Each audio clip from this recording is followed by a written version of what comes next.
24th of August, Rabbi Levitt, Pele Yoetz. Sorry for the interruption.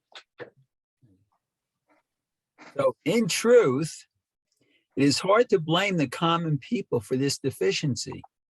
They are not aware of the severity of this violation, since Torah scholars refrain from speaking about this prohibition in public, lest people say that they are merely demanding their own honor. In any case, the average person already hears from small children who read Pirkei Avot in the synagogue, warm yourself opposite the fire of the Torah scholars and be careful of their coals, lest you get burned. Granted that today, no one has the halachic status of a Torah scholar, but the commentators already wrote that just as a contemporary, just as much as a contemporary Torah scholar's stature has been diminished, so too the common people have fallen tremendously relative to their predecessors. As such, Yiftach in his generation is like Shmuel in his generation. From Rosh Hashanah. Right. Yiftach b'doro k'Shmuel b'doro. So that, right. So in other words, right, we're not supposed to say, oh, our Torah scholars don't compare to the Torah scholars of previous generations, et cetera, et cetera.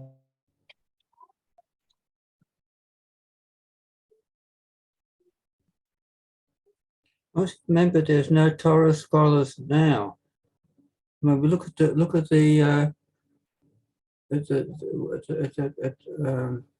ones that we've got. Just like Shmuel, who is in his generation the Shofet, and even though the Shmuel was Gemara's pointing out was much greater in his stature than Yiftach was, but nevertheless, Yiftach was the Shofet of that generation.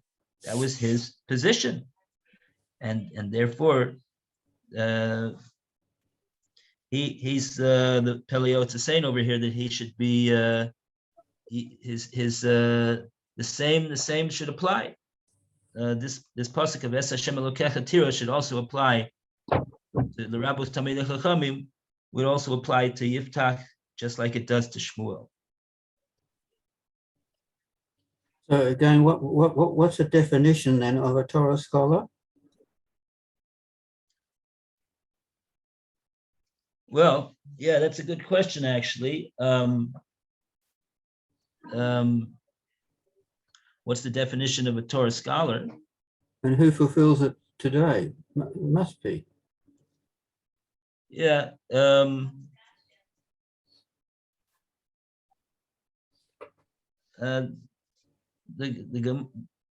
mean, one definition I'll tell you that the Gemara says is that you ask him a question in Torah, and he's and he knows the answer. So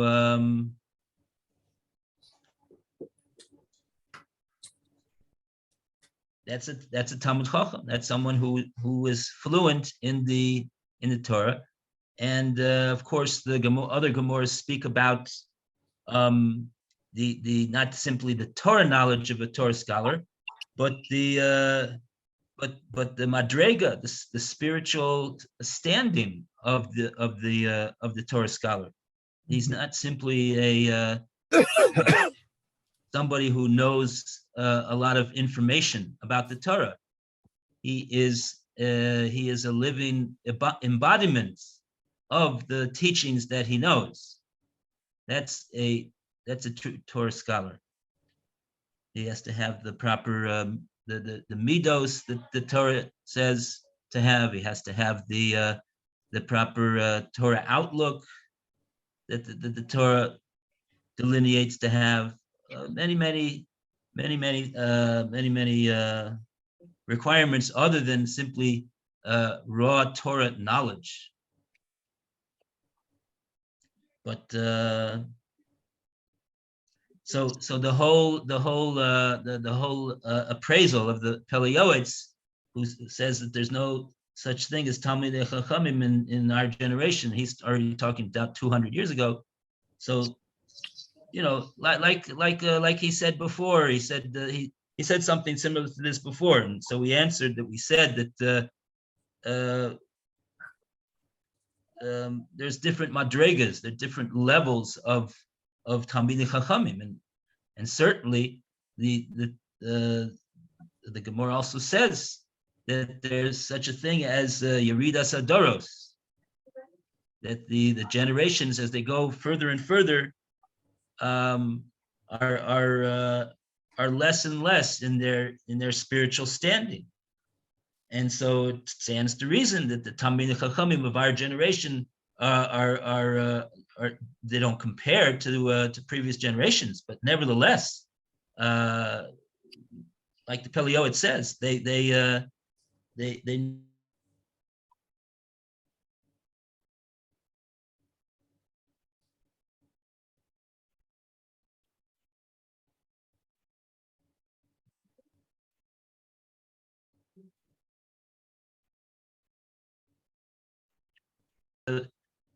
how else? Where else should we turn to find out what is the Ratzon Hashem, except to consult what the Talmidei Chachamim say about what is the Ratzon Hashem?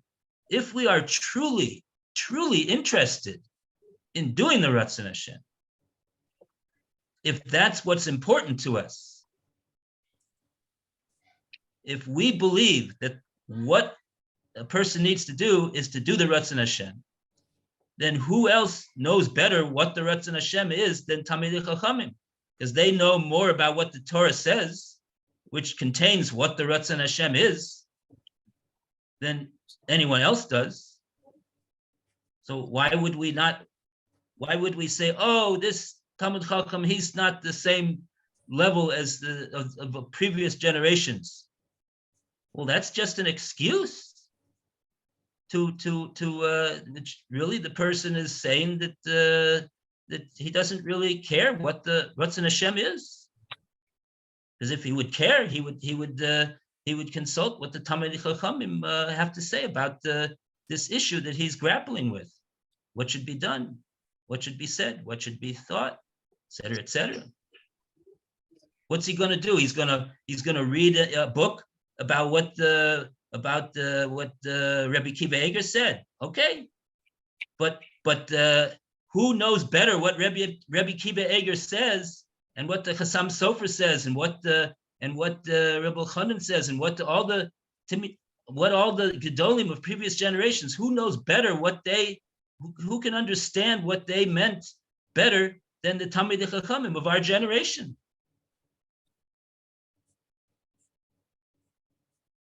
So this is so therefore we say Yiftach B'doro K'Shmuel Kedoro. Like it says in the pasuk, it says, and you'll go to the I believe it's talking over there about the Kohanim, or the Shoftim, rather, the Shoftim. It's talking about the Shoftim. The pasuk says in Parsha Shoftim, we're going to be laning Parsha Shoftim in a couple weeks. And it says over there, go to the Shoftim that are in your generation. So the question is, well, I can't go to the Shoftim that are in 5 generations ago, can I? Well, how can I do that? Obviously, I'm going to go to the Shoftim that are in my generation. And the answer is, well, that's not so simple, right?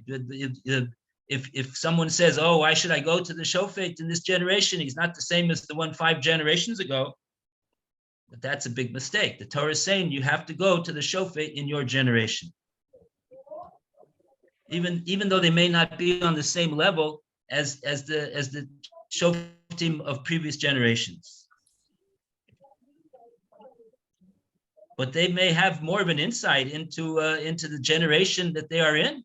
And that's why Hashem put them in this generation.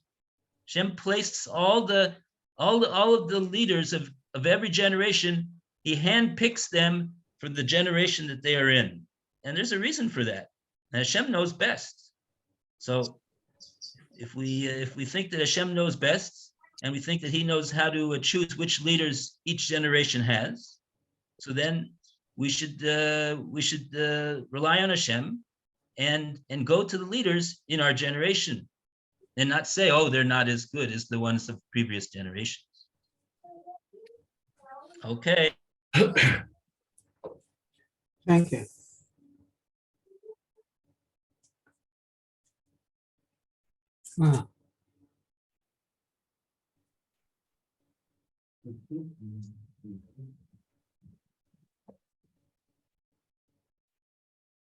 Ah, Rabbi, Yeah. you keep freezing. Oh, You're out for several seconds, and then you're back on again, then out again. And I guess what I must be saying is really cool. I thought it was very like Aish. I don't know why I'm freezing if what I'm saying is like Aish. But Yeah. I guess But we'll have to- what you said just now, you didn't freeze while you were saying that. Oh, good. Okay, so yeah, this Gemara over here, Es Hashem Elokecha Tira. Basically, what it says is you should fear Hashem, right? Es Hashem Elokecha. Hashem, your God. Tira. You should have Yira for Hashem. Where on earth did the Chazal get to say that this refers to Talmidei Chachamim? They also have to have Yira for Talmidei Chachamim. So the answer is that the word es in this pasuk. What is the word es doing over here?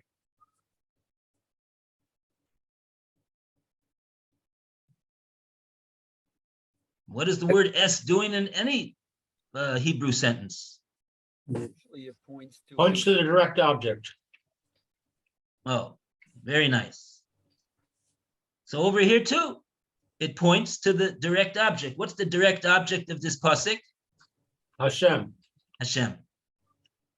So, but the Chazal and the Gemara understood it in a deeper sense, and they understood that the word es is pointing to the direct object and also including something which the direct object on its own does not include. So there was a cloud. There was a cloud by one of the Tanoim Hakadoshim, Reb Shimon Amsuni, and he said he made his whole life's work of learning Torah to darshan all the essen. Every time that it says es in a pasuk, es is coming lerabos. It's coming to include something. And the Gemara relates that he had many drushes.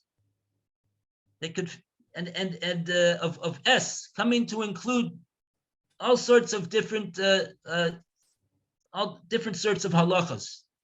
And when he came to this pasuk, es Hashem Elokecha Tira, he was porish.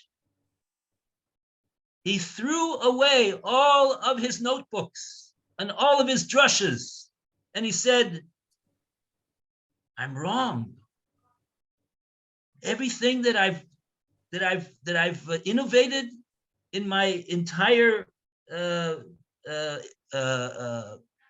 career of darshaning every S in the Torah, it must be that it's wrong. It must be that S is not coming l'rabos. Why did he come to say this? Because of this pasuk that it says over here. Because he said to himself, this pasuk is talking about Hashem Elokecha.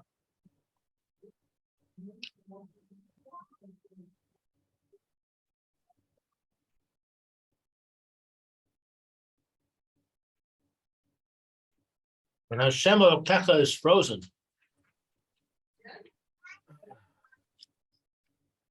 God, Ushmo Echad, he's everything.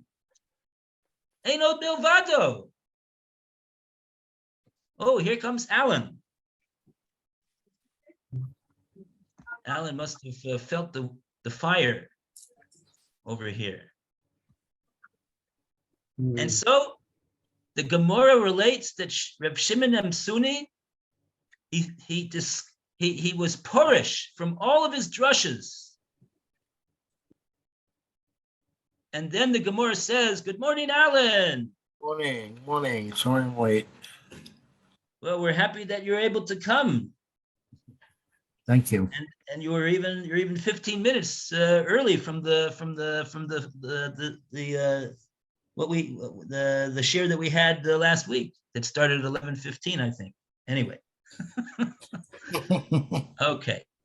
So he was porish. And the Gemara says, but then along came Rabbi Akiva. And Rabbi Akiva said, no, you are correct. Don't discard all of your drushes. You are correct. Es is in fact coming l'rabos. Your principle, your Talmudic principle is 100% true. And in this case, Rabbi Akiva says, the S is coming l'rabos Talmidei Chachamim. That the Mora that we have for Hashem, we also, just like we have Mora for Hashem, we also have Mora for Talmidei Chachamim.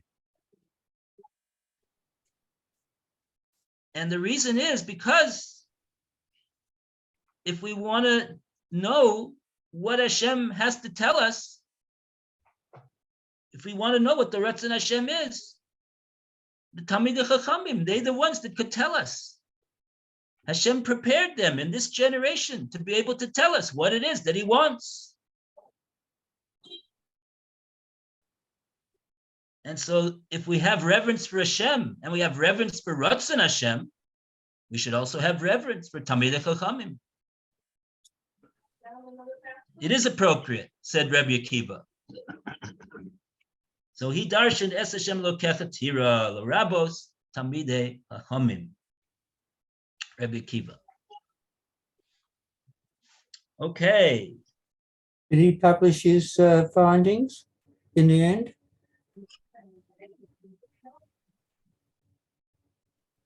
Oh, that's a good question. Did he accept what Rabbi Akiva told him? Yes, and publish. Well,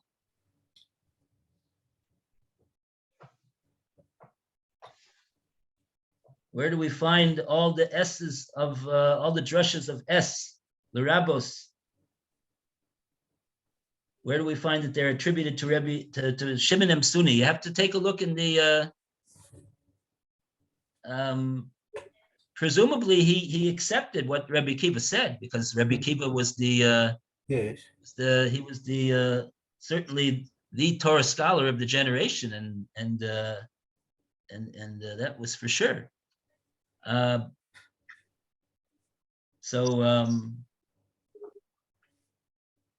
According to what Rabbi Akiva says, it is.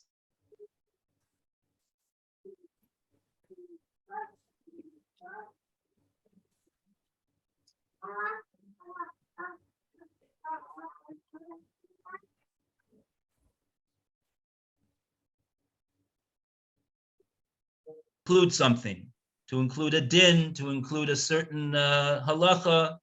We do find that principle is a valid and operative Talmudic principle. So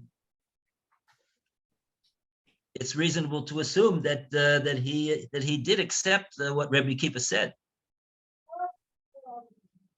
And then he had to go. Then he had to go back to the trash before the trash truck came in and get all of his notebooks back. So he ran back to get them all.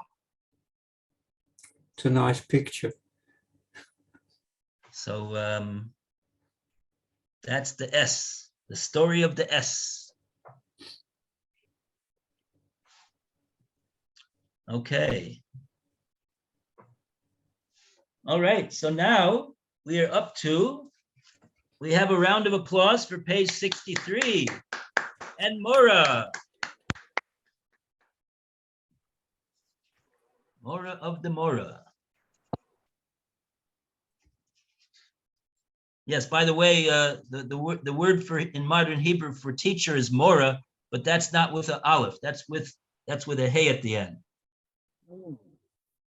which is the same shorish as the word Torah. What does the word Torah mean? Rebbe Chanan Wasserman says that the word Torah comes from the word hora, which is the same word as Mora. It's the instructor. It's the teacher. That's what Torah is. So everything in Torah that is there, as even that pasuk that we said a few weeks ago about that the sister of Lotan was Timnah. There's something to learn from that pasuk, in addition to the fact that now we know that Lotan's sister was Timnah. Okay. Okay, we go on to Menucha.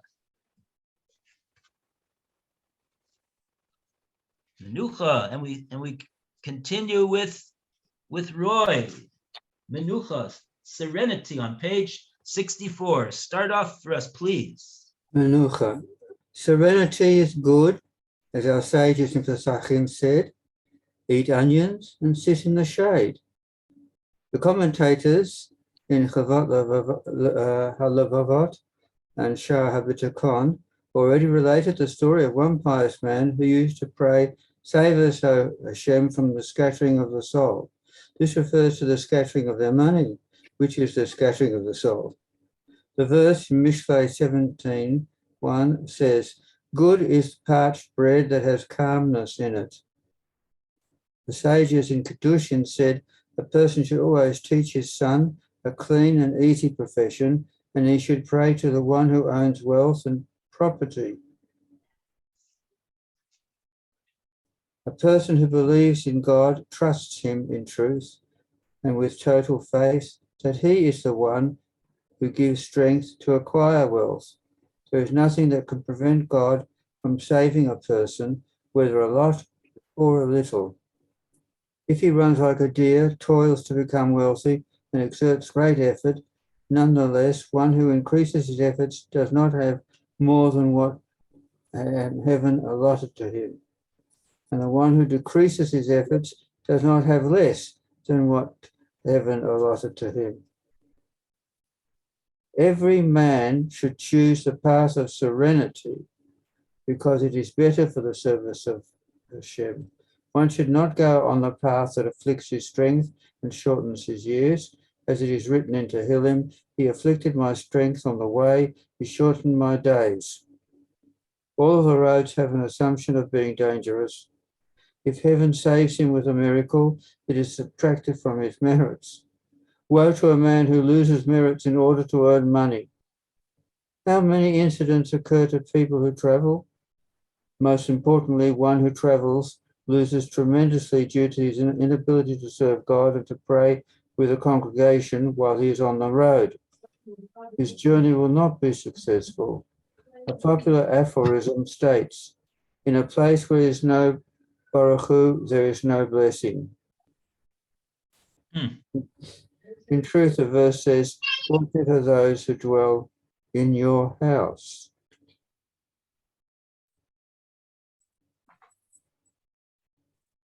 Okay, menucha. Very interesting.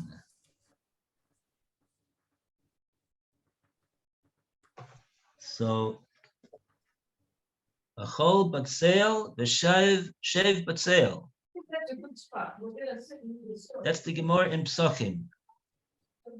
Okay? So in English, it doesn't have that ring to it that it does in Lashon HaKodesh. Because batseil is a as you know is an onion in Lashon HaKodesh. And so the Gemara says, achol batseil, v'shav batseil. You should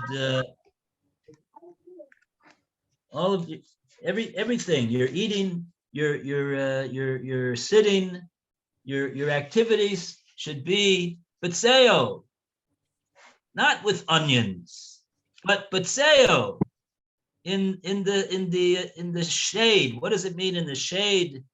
In the shade of the divine presence. Batseil kanafecha yaksoyun.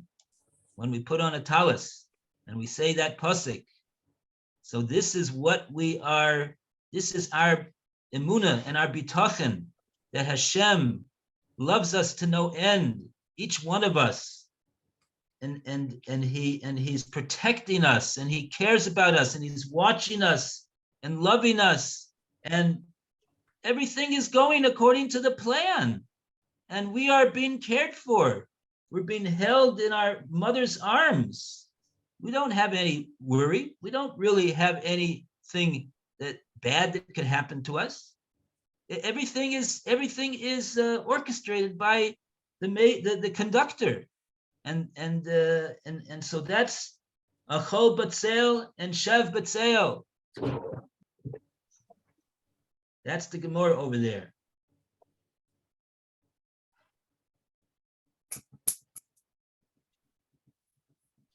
And this what he says about scattering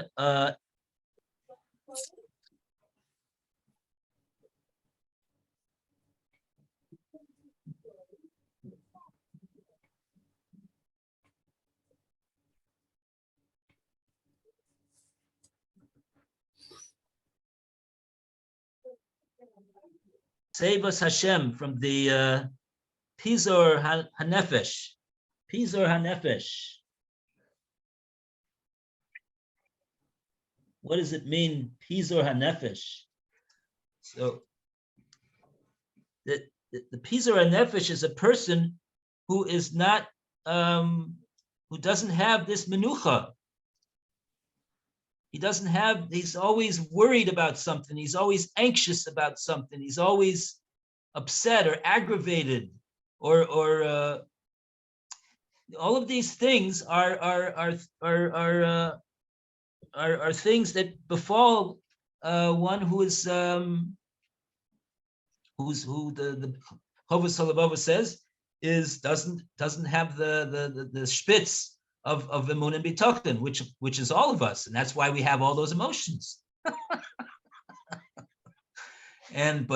the Chovos Halevavos tell us is if we would have emunah and bitachon like we should, really, the spitz, so we wouldn't have any of those emotions. We would have menucha. And so this chassid, this is what he davened to Hashem for. Hashem, please save me from the Pizor HaNefesh. And the Pele Yoetz says, what is this Pizor HaNefesh? What is he talking about? He's really talking about in the Hebrew over here. He says, "Dahainu Pizor HaMomon, shehu Pizor HaNefesh." You want to know what Pizor HaNefesh is? You want to know what real worry and anxiety and upset and aggravation and all of that is about? It's being upset and aggravated and anxious and worried about money. And so so to the extent that we can inculcate in ourselves and we listen to the hotline every day, and knock into ourselves. Hashem is the one who's in charge. Hashem is the one who's providing. Hashem is the one who's protecting. And so then we will have more menucha. We will have more serenity. We'll have more. We'll be able to be happier. We'll be able to be calmer, and so who wouldn't want to be calmer? Who wouldn't want to be happier? The way to do it, like Alan knows, is listen to the hotline and learn the Svarim, Avamun B'Tachan, like we did. We did learn that's what we learned before we learned the Sefer. We learned the Beis HaLevi, Maimer al B'Tachan. And truly, it is truly so that one who works on this and thinks about this and studies this on a daily basis, even if it's for a few minutes a day, like that's what we do when we just we just dial the hotline and we call in, and there you have a 5-minute vort, a 10-minute vort, whatever you want during your when you're eating lunch. You know, your wife may not like it, because so then you have to put on the headphones or the earphones, because she may not like to hear this, or in that case you have to worry. Just got frozen. Rabbi, you just got frozen.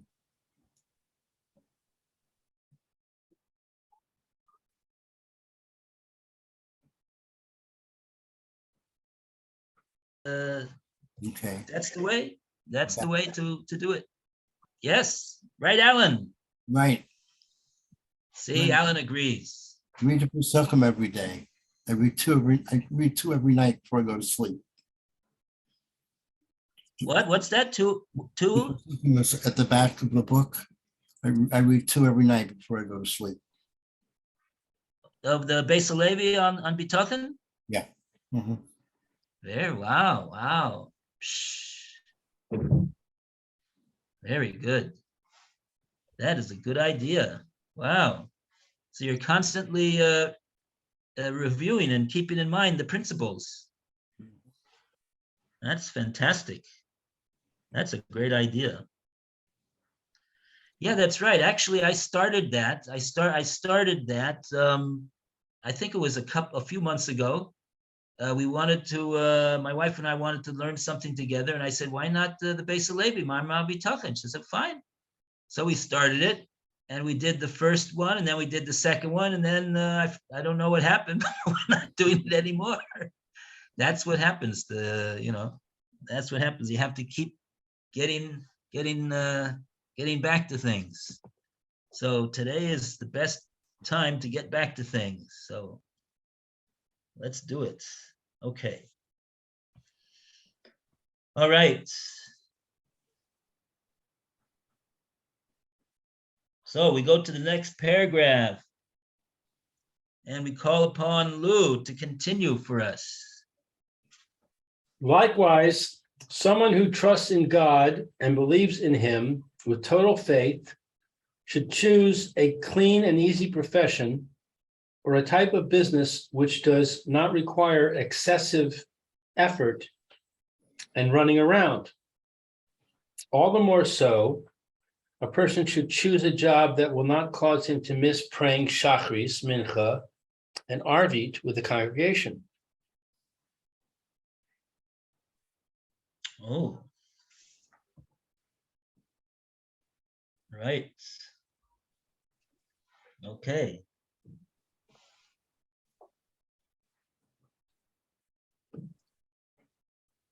Right.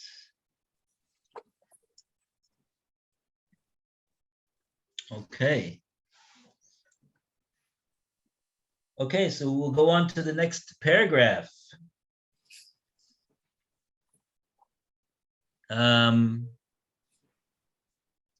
Lou, you want to do a little more? I feel badly. You only read 4.5 lines.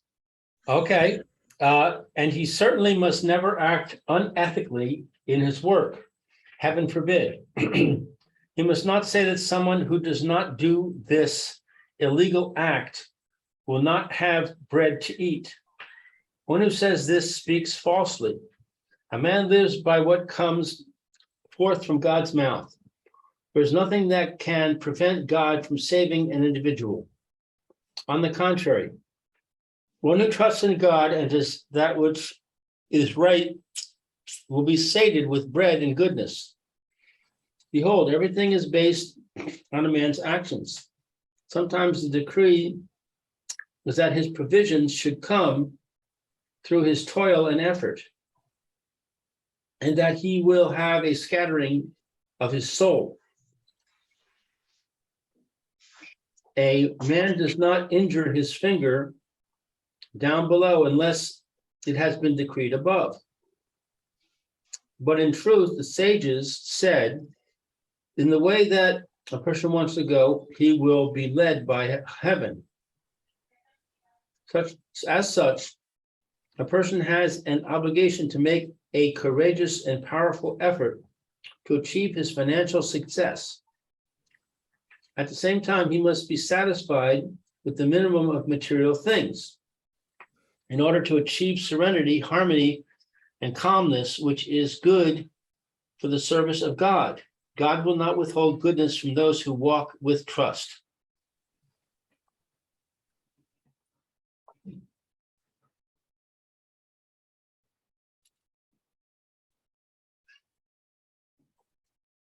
Okay.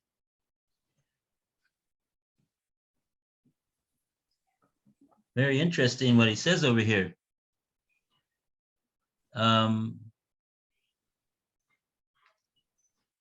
Everything is based upon a person's actions. Sometimes the decree is that his provisions should come through toil and effort, and that he will have a scattering of his soul.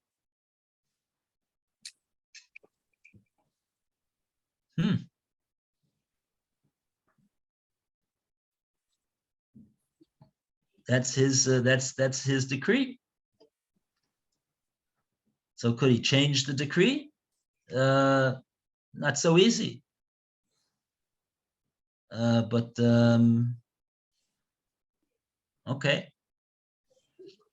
Okay, these are deep matters, deep matters. He quotes the Gemara in Chulin. A man does not injure his finger down below unless it has been decreed above. Even something as small and insignificant as that is decreed from above. So all the more so, other things which are a little bit more weighty than injuring his finger.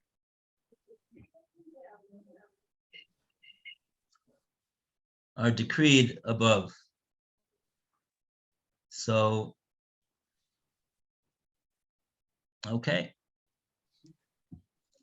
All right. And we go to Alan for the last paragraph.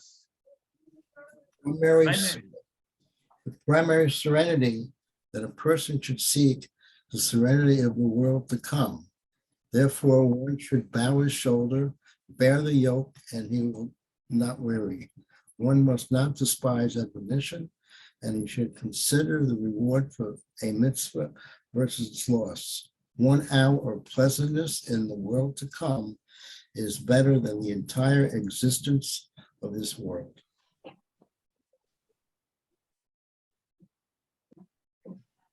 Oh, so the true menucha is not in this world, but the true menucha is in Olam Haba. And he says a person should seek that out. Seek out the menucha of Olam Haba.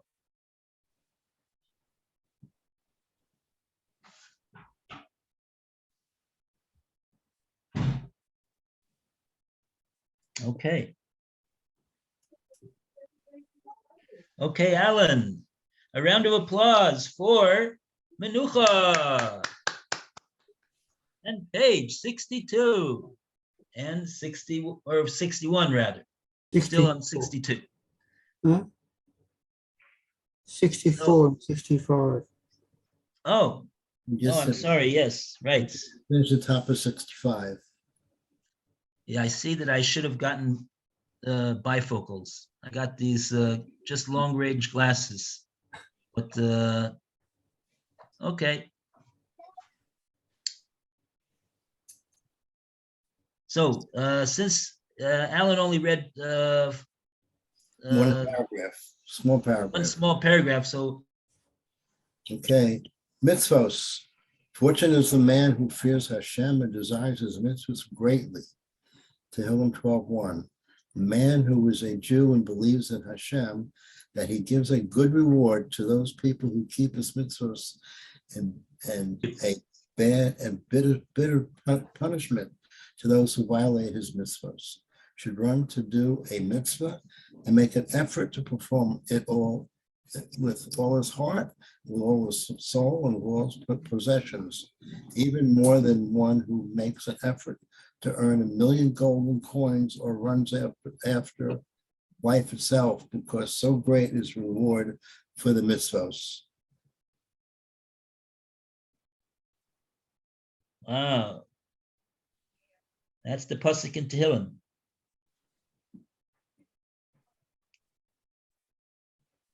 Ashrei ish sheyores Hashem u'mitzvosav chafetz ma'od. He desires Hashem's mitzvahs very, very much. So that's a very good segue from what we were talking about before. He should seek the serenity of the world to come. That's the primary serenity. Person's looking for, everybody's looking for serenity, right? You're looking for serenity. People like to have serenity. They like to have menucha, menuchas hanefesh, menuchas haguf. They like to not only their the soul to relax, but they also like to have their goof relax. But the truth is, the main thing is the soul has to relax, and so although sometimes if you yeah, anyway, sometimes the way to relax the soul is to exercise the goof. That's what they say. So you go for a walk, you go for a run, you go for a swim. So you exercise the goof. That relaxes the soul. And but the true the true menucha, the serenity of the soul is olam haba. And so therefore he says in this paragraph, the very next paragraph of mitzvahs, that the true menucha that will be found in olam haba, the reward of that for that menucha will be in the merit of the mitzvahs that he does in this world. Hashem gives a tremendous schar for people who keep the mitzvahs. And imagine that. When you think about this, it's truly amazing. Here you have Hashem created a whole entire world. Millions of people, not millions, billions of people. What's beyond billions? Is there something beyond billions? Trillions? Trillions. Trillions. So how many people are there in the world today? 7 billion. 7 billion? 7 billion. Okay, 7 billion and counting. And of those 7 billion and counting people that are in the world, how many of them are running to do the Ratzon Hashem? That Hashem created this whole world for people to be able to connect to him and do the Ratzon Hashem. And we are privy to this secret info. Everybody wants to know secret info. Oh, this is a secret. Oh, nobody knows about this. Oh, you say, what was that, and when E.F. Hutton talks, people listen because they know all the business secrets, because everybody wants to have business secrets, how they could make more and more money. But here's the greatest secret that there is. Desire Hashem's mitzvahs, desire to do the Ratzon Hashem. the Ratzon of the Creator, and we know this secrets. How and so many, how so we have a secret that hardly anybody knows about, and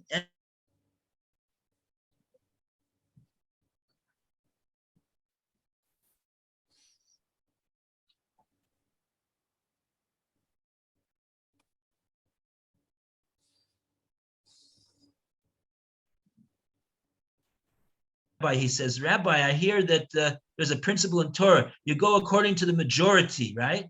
You go according to the majority. So how come you don't go according to the majority, Rabbi?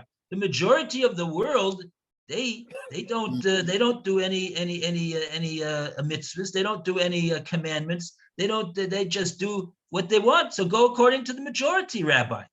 So the rabbi says, you don't understand. That principle is a principle in Torah. You go according to the rov, you go according to the majority when you have a suffix, when you have a doubt as to what is the proper path to take. But if you have no doubt as to what the proper path to take is, you don't go according to the majority. That's what he told them. So we know that this is the emes. We've got the secrets. And I see it's 11:34. So we say goodbye and send Meir on his way. Okay, have a good day, everyone. Meir. You too, Mayor. Have a good day. Might see you later. You might, that's right. Okay, very good. Oh, very good. Okay. Okay, so we will see everybody a little bit later. Hmm. There's Hashem. I often